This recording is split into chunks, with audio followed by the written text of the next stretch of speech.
Hello. Welcome to my YouTube channel, you guys. Je sais que ça fait longtemps, mais ça fait quelques semaines. Bref, si vous êtes nouveau sur ma chaîne YouTube, alors bienvenue. N'oubliez pas de vous abonner dès maintenant. C'est juste là. Vous cliquez sur le bouton vous abonner. Et aussi de me follow sur les réseaux sociaux. Je vais mettre mon Instagram juste ici. Et on commence la vidéo.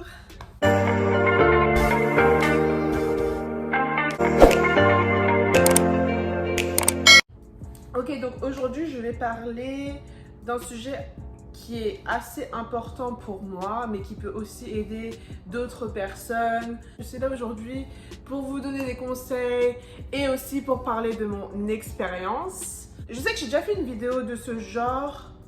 Je vais mettre la vidéo en barre d'infos. J'ai parlé de la confiance en soi, de mon problème d'acné, mon problème de peau, le fait que j'ai ces cicatrices-là. Donc, si vous êtes intéressé à voir cette vidéo, je vais mettre juste ma vidéo ici. Mais aujourd'hui, je vais parler d'un sujet qui est lié, mais je vais parler du poids. Donc voilà, en fait, cette vidéo, j'ai envie de m'adresser à tout type de femme, n'importe. Même si votre corps il est pas forcément en surpoids ou vous n'êtes pas forcément anorexique, c'est pour tout le monde. Que vous soyez mince, que vous soyez normal, que vous soyez en surpoids. Voilà, cette vidéo s'adresse à tout type de femmes. Avec tout ce qu'on follow sur les réseaux sociaux, tout ce qu'on voit aussi à la télé, dans les publicités, dans les magazines. Voilà, notre génération est pas mal influencée par ça. Et je vais aussi parler donc du coup comment devenir confiante, comment prendre de la confiance en soi et être à l'aise avec notre corps. Donc moi, pour les gens qui me connaissent, voilà, je suis en surpoids. Donc c'est quoi être en surpoids? C'est en fait avoir des kilos en trop par rapport à votre taille. Vous devez avoir un certain poids. Par exemple, moi je fais 1m68. Je devrais faire, 65 kg pour être à la normale, d'après les docteurs. Mais je pèse, ça fait longtemps que je ne me suis pas pesée. La dernière fois que je me suis pesée, je faisais 75 kg, mais je pense que je fais plus maintenant.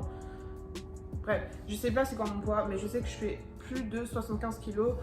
Avant, ça aurait été impossible pour moi de dire mon poids. Ça aurait été impossible. Impossible. C'était limite tabou. J'étais pas du tout à l'aise de dire mon poids. À chaque fois qu'on me posait la question, limite je transpirais, j'étais en mode je tremblais quoi. Non, là je m'en fous parce que je suis hyper à l'aise avec mon corps. Je connais mon corps et j'assume. Voilà. Donc voilà, donc en fait moi, mon histoire, donc pourquoi je suis en surpoids, en fait il faut savoir qu'il y a toute une histoire aussi derrière. Je suis née prématurée, donc être prématurée c'est quoi? Je suis restée dans le ventre de ma mère pendant 7 mois au lieu de 9 mois. Donc je suis née à quand même 1 kg, même pas, hein, j'étais à moins de 1 kg quand même. Ouais, moins de 1 kg lors de ma naissance, donc j'étais très maigre.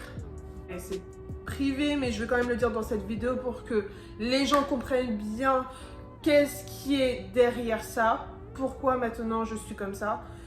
Donc voilà, je suis née prématurée.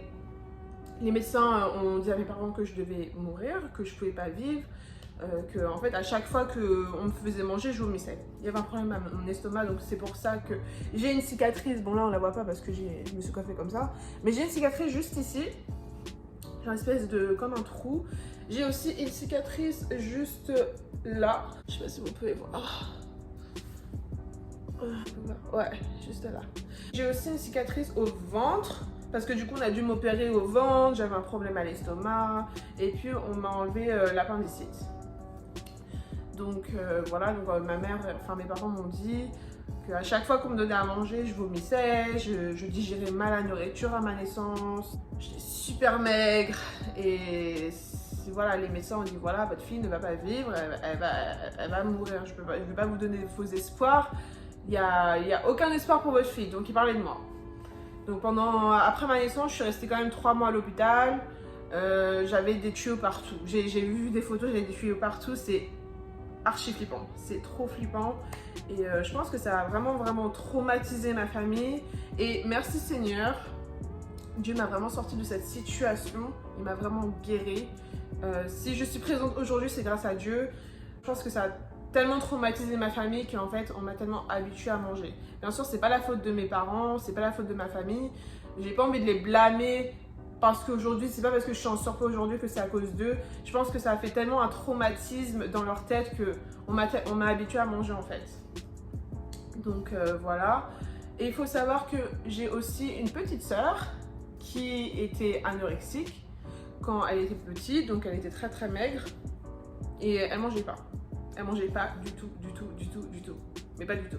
Donc en fait, ce qu'on faisait quand on était petite, moi qui étais en surpoids, elle qui était anorexique, je prenais son plat, je mangeais son plat plus mon plat et je me resservais. Par contre, mes parents ne le savaient pas, mais maintenant vous le savez. Donc voilà, on faisait ça pendant assez longtemps quand même. J'ai fait ça jusqu'à ce que je sois arrivée au collège. Ouais, j'ai fait ça jusqu'à ce que je sois arrivée au collège. Et puis voilà, après quand vous grandissez, vous perdez du poids. Donc j'ai grandi, j'étais assez grande en taille par rapport aux gens de ma classe. J'étais quand même la plus grande, la plus costaud quand même. Et voilà, donc j'ai commencé à cette période à perdre du poids parce que je grandissais. Et puis voilà, quand vous êtes adolescente, vous faites un peu plus attention à vous, vous devenez un peu plus girly, vous vous maquillez, vous portez des sous-vêtements, et puis voilà, vous voulez plus embrace your body, you know what I mean? Donc voilà, il faut savoir que le type de filles avec qui je traîne sont en majorité des modèles, donc ce sont des filles qui sont dans le mannequinat. Donc la plupart de mes copines, en tout cas depuis que je suis au collège, sont grandes et minces et sont dans le mannequinat. Donc vous voyez, en fait, quand vous traînez avec ce genre de personnes, vous êtes là en mode waouh, elles sont modèles, elles sont mannequins. Moi aussi j'avais d'être comme ça, vous voyez ce que je veux dire. Donc j'ai commencé à perdre du poids et c'est le déclic qui m'a fait, en fait, c'est quand j'ai eu ce déclic, franchement pendant cette période j'étais pas du tout confident. J'avais pas du tout confiance en moi quand j'étais adolescente, surtout par rapport à mon poids. Je m'en souviens, à chaque fois j'allais chez le médecin, ma mère m'emmenait chez le médecin, le docteur il me pesait, il prenait ma température. Et puis à chaque fois qu'il me pesait, il me disait ouais, vous êtes en surpoids, genre limite il me faisait culpabiliser. Et en fait il rendait vraiment le truc comme si j'étais malade. Ouais, est-ce que vous avez vous avez du mal à respirer quand vous êtes en effort physique, etc. Va falloir perdre du poids, va falloir faire ça. Et en fait, directement, ça a mis une culpabilité en moi et j'ai pas du tout été confident. Je suis quand même dans une famille où les gens sont principalement grands et principalement minces. Donc, il y a ça aussi. Et le truc qui m'a fait vraiment le déclic, je pense, c'est le fait que je sois partie aux États-Unis. Donc, quand je suis arrivée aux États-Unis, le premier mois, quand je suis arrivée ici, j'ai pris 10 kilos. Boum, 10 kilos. Il faut savoir que la nourriture américaine, c'est pas du tout comme la nourriture française. Ici, il y a certains magasins ou certains restaurants, pas tous, ils mettent les calories. Okay, donc par exemple, moi je suis quelqu'un, j'aime trop le café. Je buvais, bon là je bois pas énormément, je bois aller 2-3 fois par semaine, mais je buvais du café tous les jours. Donc c'est-à-dire j'allais au Starbucks tout le temps. Quand j'habitais à San Francisco, il y avait un Starbucks à côté de mon école, j'y allais H24. Une boisson, c'était, je crois, 300-400 calories. C'est énorme. Il y avait une période où je commençais à compter mes calories et je me dis, mon corps, en fait, il avait besoin de 1200 calories, un truc du genre. Mon café, il faisait limite près de la moitié des calories dont j'avais besoin de consommer par jour. Je me suis dit, ah ouais, non, là, il faut que j'arrête de prendre du Starbucks, ça, c'est pas possible. Donc ça m'a vraiment fait un déclic. La majorité des filles avec qui je traînais, c'était des filles qui allaient tout le temps à la salle. Je pense que j'étais pote avec une brésilienne. Elle était hyper mince, hyper musclée. Elle était grave musclée. Elle était bodybuilder, je crois, un truc du genre. Et en fait, cette fille-là, elle allait à la salle de sport le matin, hyper tôt, à 5h du matin, je m'en souviens. Et moi, par contre, j'allais à la salle avec elle le soir, quoi. Et elle allait tous les jours, elle mangeait exactement les mêmes trucs. Je m'en souviens, elle mangeait du brocoli avec du riz. Elle mangeait ça tous les jours et elle allait à la salle de sport tous les jours. Donc voilà, à force de traîner avec ce genre de personnes, bon, moi j'ai commencé à avoir l'habitude d'aller à la salle de sport, à faire attention à ce que je mange, compter mes calories, etc. Et j'ai perdu grave du poids. Il y a une période, voilà, donc la première année, quand je suis arrivée aux États-Unis, j'avais pris du poids, j'ai pris 10 kilos le premier mois. pendant 6 mois non-stop, j'ai fait du sport, j'ai compté mes calories, je mangeais même plus de viande. Il y a une période, j'étais devenue végétarienne. Bon, pas longtemps, mais j'étais arrivée à un moment, j'avais grave perdu du poids, mais j'avais plus de fesses et j'avais plus de seins. Et franchement, j'aimais pas. Au début, c'était bien et tout. Mais après, il y avait une période où je commençais à voir que j'avais perdu un truc. J'avais pas ce peps quand on me voyait en mode j'avais plus de seins, j'avais plus de fesses, j'avais plus rien. Et j'aimais pas en fait. J'aimais pas et je me dis en fait, franchement, je me préfère comme j'étais avant. Peut-être que j'étais en surpoids, mais en tout cas, je préfère mon corps comment j'étais avant quand même. Il faut savoir que l'environnement dans lequel j'ai grandi en France, vaut mieux être mince et puis emporter tout. La culture américaine est trop différente. L'image de beauté américaine est totalement différente. Donc le fait de venir en fait, de déménager ici aux États-Unis, ça m'a fait vraiment réaliser en fait que même si j'ai des formes et j'ai des quelques kilos en trop, c'est pas grave. Faut assumer en fait. Et il faut savoir que les Américains n'ont pas du tout la même alimentation que les Européens. Voilà, ici faut manger, il faut faire du sport. Ici c'est la musculation et la nourriture qui prennent vraiment en compte.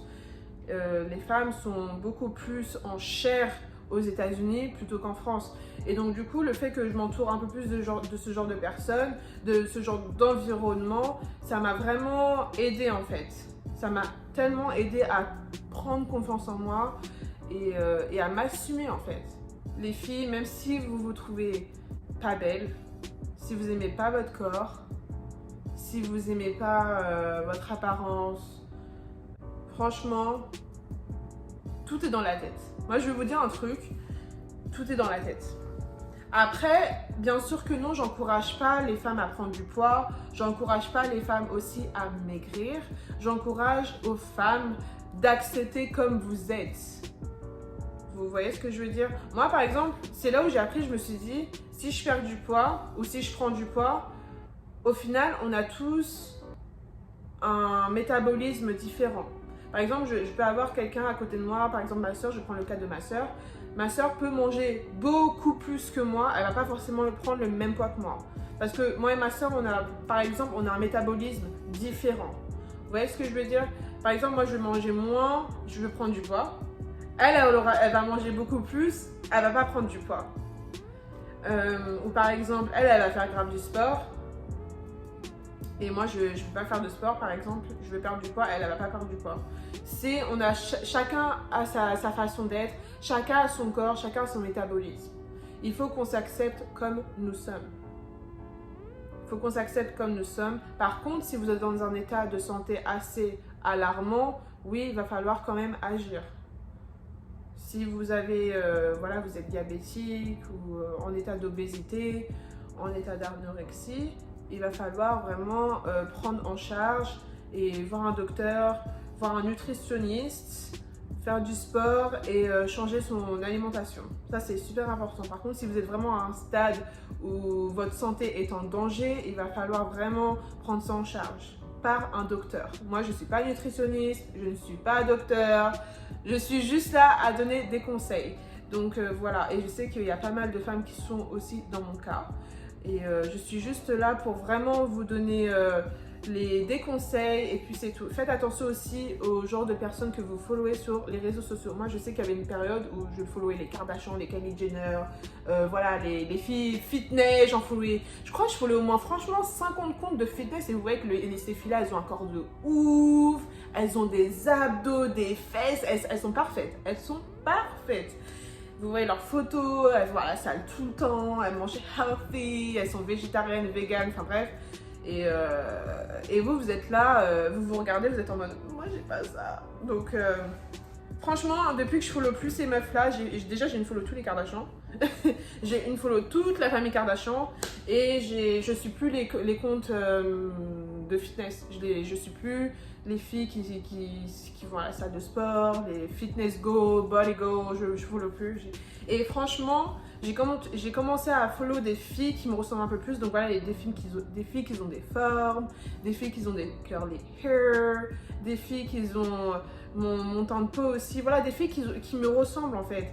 Et franchement, depuis que je follow des personnes comme ça, qui m'inspirent et qui me ressemblent sur les réseaux, je me sens beaucoup plus à l'aise avec mon corps. C'est vraiment un de mes conseils primordiaux que je peux vous donner, les gars. Faites aussi attention avec qui vous êtes amis. Si vous êtes amis avec des gens qui sont là sans arrêt à vous critiquer, sans arrêt à parler sur vous, par rapport à votre corps, par rapport à votre alimentation, ou qui vous critiquent. Parce qu'il y a une différence entre donner des conseils à aider quelqu'un et il y a une différence aussi à critiquer quelqu'un. Une amie qui vous critique par rapport à votre apparence, c'est pas une vraie amie. Une amie qui parle derrière votre dos par rapport et qui vous juge, c'est pas une bonne amie. Cancel. Voilà, next, cancel. 2020, voilà, vous vous assumez, vous prenez assurance en vous et puis quitte à perdre une amie, c'est pas grave. Et la vie elle continue quoi. Donc voilà, franchement c'est vraiment les conseils que je peux vous donner. C'est tellement, moi c'est un truc qui m'a tellement aidé. Et il y a aussi un truc aussi, j'avais parlé, c'est important aussi d'en parler. Si vous avez des complexes, parlez-en autour de vous, n'ayez pas honte d'en parler. C'est trop important. Moi je me souviens, j'avais eu cette discussion avec une amie à moi et elle me disait que, donc elle a été élevée avec la culture africaine. Et moi je lui disais ouais moi je suis grave complexée et tout, j'aime pas mon poids etc, genre j'aime pas blablabla, je m'en souviens c'était quand j'étais adolescente, je crois j'avais 16 ans, un truc du genre, je dis ouais moi j'aime pas et tout, j'aurais bien perdu du poids et tout, j'aime pas du tout le poids que je fais, non. Et elle me regarde et elle me dit franchement Johanna, tu vas en Afrique, les gens ils vont bien te traiter, genre justement plus t'as des formes, plus plus t'as du poids on va dire. Elle me disait qu'en Afrique, les gens, en fait c'est un signe de richesse, c'est un signe, ah bah du coup t'as de l'argent, genre tu vas bien être traité, tu vas bien être vu. Et je dis ah bon et tout, elle m'a dit si franchement, ouais c'est un signe de richesse, faut pas que t'aies honte et tout etc. Elle m'a vraiment aidé en tout cas à prendre confiance en moi. Et elle m'a dit ouais non, aux États-Unis, en Afrique c'est comme ça, c'est vraiment plus t'as des formes et plus les gens ils vont bien te traiter. Et je dis ah bon et tout, elle m'a dit ouais franchement, par contre plus t'es maigre et voilà c'est un signe de pauvreté. Elle m'avait dit ça. J'étais vraiment surprise parce que c'est vrai que la culture dans laquelle j'ai été éduquée, dans lequel voilà je suis née, l'environnement parisien, l'environnement de la Fashion Week, voilà Paris c'est la capitale de la mode, vous voyez des mannequins hyper grands, hyper minces. Vous êtes en mode, mais ces filles-là, elles sont magnifiques. Mais en fait, non, c'est pas vrai. L'image de beauté, il n'y a pas d'image de beauté. Qu'importe votre type de visage, votre corps, votre type de cheveux, votre couleur de peau, vous êtes magnifiques. Les filles, vous êtes belles. Assumez-vous, vous êtes magnifiques. Ne laissez personne vous critiquer. Ne laissez personne vous marcher sur les pieds. Tout est dans la tête. Acceptez-vous. Un autre conseil que je peux vous donner, prenez-vous un miroir et n'ayez pas peur, vous êtes toute seule. Dans votre salle de bain, personne ne va savoir que vous faites ça.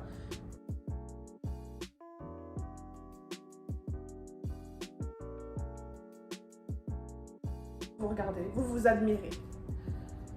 C'est un conseil, c'est un truc que je faisais, bon là j'ai arrêté de le faire, mais c'est un truc qui m'a vraiment aidé à vraiment prendre confiance en moi. Vous voyez, vous êtes devant votre miroir, vous vous parlez à vous-même, vous vous dites des choses positives. Vous vous regardez, vous dites je suis belle, je suis intelligente, je suis forte.